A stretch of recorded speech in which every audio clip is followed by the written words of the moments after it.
โอ่งฟืนเต็มแห้งเลยนี่อายุเพิ่นนี่น่าจะได้อยู่ประมาณ70 ปีพุ่นละนี่เพิ่นไปโอ่งเข้ามานี่เต็มแห้งเลยอันนี้คือวิถีชีวิตของเพิ่นเนาะนี่วิถีชีวิตเพิ่นในแต่ละมื้อแต่ละวันนี่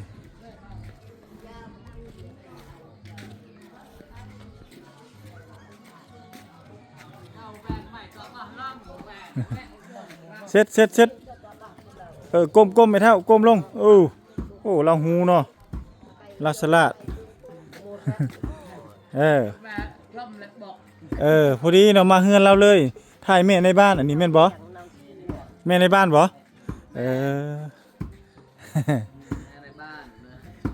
เพิ่นเอาฟืนมาไว้แล้วพี่น้องสบายดีพ่อเฒ่าเบิ่งท่ายเอาเมียเจ้าแล้วนี่ท่ายเอาไม่เท่าแล้วนี่พุ่นเท่านี่ก็บ่ธรรมดาเด้พี่น้องไอ้พุ่นหมดแล้วนี่หดที่หดเฮือนแล้วจึกเลยนี่